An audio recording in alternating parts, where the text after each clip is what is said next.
શિવ શંભુ માતા સતીએ યજ્ઞમાં તેમનું બલિદાન દઈ દીધું. સતી,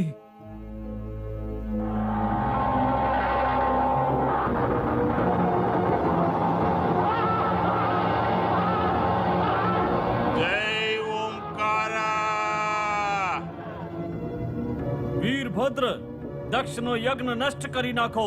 જાઓ. જય ઓમકારા.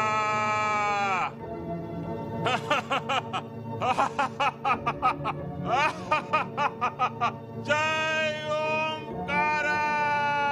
હું વીરભદ્ર મહારુદ્રના બહિષ્કારનું અને સતીના બલિદાનનો બદલો લેવા આવ્યો છું. જય ઓમકારા.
મહેશ્વર, દક્ષનો અપરાધ ક્ષમા કરો. નારીની પ્રતિષ્ઠા પતિ છે, પતિ જ પરમેશ્વર છે. નારી સમાજને આજ મહત્વ સમજાવવા માટે સતીએ એમનું બલિદાન આપી દીધું. મહામાયા સતીની રચેલી માયા સતીશ્વરથી ક્યાં છુપાયેલી છે? દેવાધિદેવ, વીરભદ્રે દક્ષના મસ્તકને યજ્ઞકુંડમાં આહુતિ આપી દીધી. દક્ષને અપરાધનો દંડ મળી ગયો. હવે એને જીવન દાન દેવાની કૃપા કરો મહાદેવ. મારા સુહાગની ભીખ માંગુ છું મહાસાગર. મને અબલા પર દયા કરો. મારા પતિને જીવિત કરજો. કલ્યાણમ.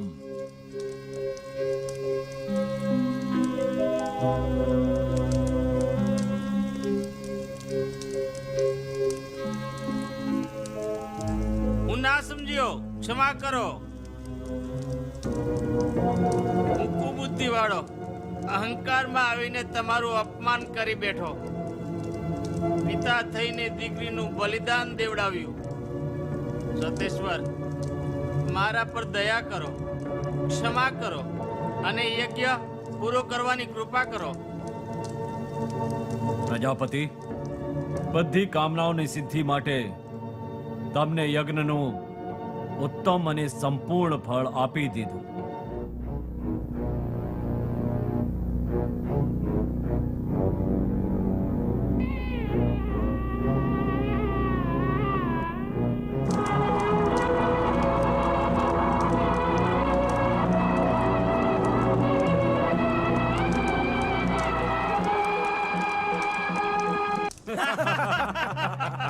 વાનરરાજ રાજેશ્વર તારકાસુર અમર રહે.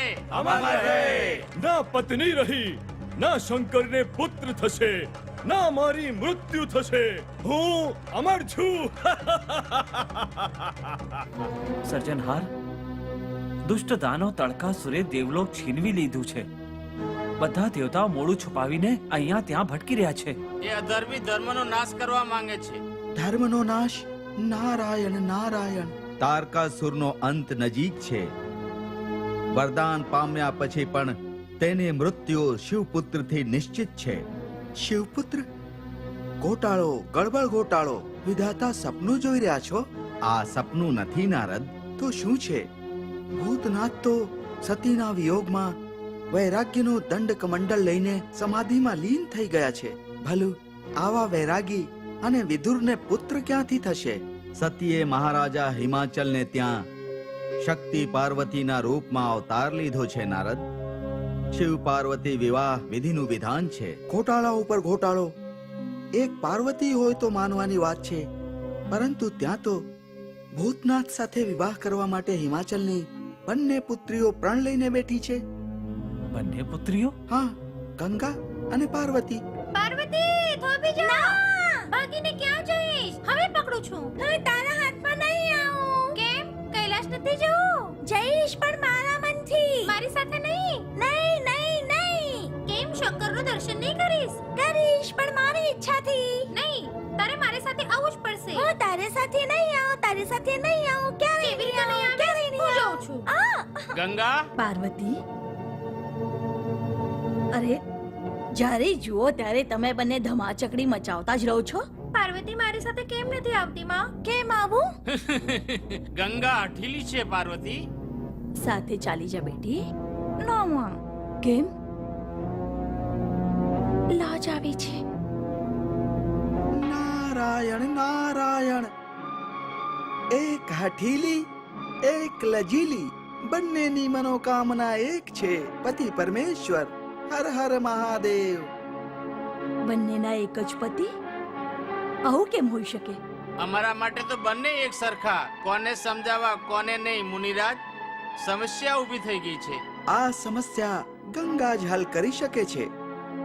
કેવી રીતે? શિવ પાર્વતીના વિવાહ વિધિનું વિધાન છે. ગંગા, તું મોટી છે. નાની બેનના સુખના માટે તારે તારી ઈચ્છાનો ત્યાગ કરવો પડશે.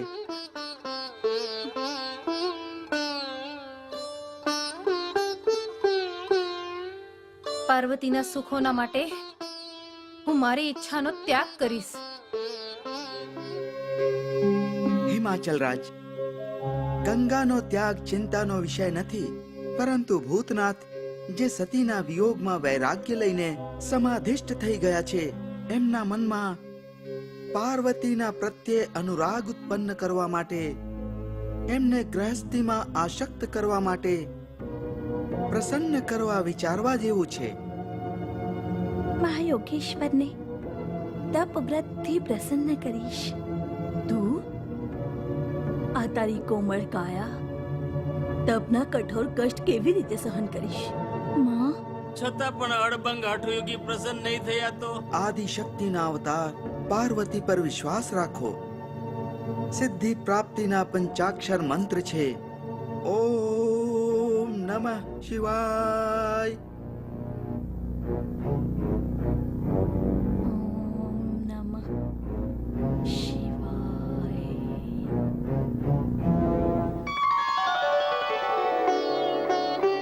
રતિ જેવી સુંદર સ્ત્રી જેનું બળ છે, વસંત જેમના પ્રધાન છે, ચંદ્રમા મિત્ર, શૃંગાર સેનાપતિ અને હાવભાવ જેના સૈનિક છે, એવા કામદેવના પુષ્પ અંગથી કોણ બચ્યા છે? બોલો, ક્યાં જવાનું છે ઇન્દ્રદેવ? દેવાધિદેવ મહાદેવ. મહાદેવ. નારાયણ નારાયણ. ભૂતનાથનું નામ સાંભળતા જ ધ્રુજવા કેમ લાગ્યા રતિરાજ? ત્રિલોચન તો આદિથી જ જીતેન્દ્રિય છે. મહાકામેશ્વર છે. પરંતુ દેવોના શત્રુ તારકાસુરના મૃત્યુની માટે ત્રિલોચનને કામાતુર કરવા અનિવાર્ય છે રતિપતિ. આ કાર્યથી દેવતાઓનું કલ્યાણ કામદેવ જ કરી શકે છે. જય જય મહાકામેશ્વર.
હે કરુણા સાગર, હે મૃત્યુંજય, સ્ત્રી બધા દુઃખો સહન કરી શકે છે, પરંતુ પતિ વિયોગ નથી સહન કરી શકતી.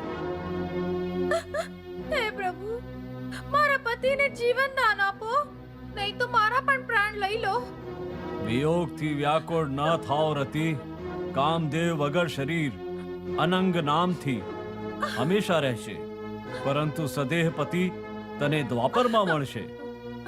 નારાયણ નારાયણ, જય મહાકામેશ્વર, જય અર્ધનારી નટેશ્વર. અર્ધનારેશ્વર બનીને મહાકામેશ્વરે સિદ્ધ કર્યું છે, શિવ અને શક્તિના મિલનમાં જગતનું કલ્યાણ છે. અને ઉત્પાતી દાનવ તારકાસુરનો સંહાર શિવપુત્રથી થવાનું વિધાન છે. એટલે જ સતીના અવતાર આદિશક્તિ પાર્વતી સાથે વિવાહ કરવાની દયા કરો પ્રભુ.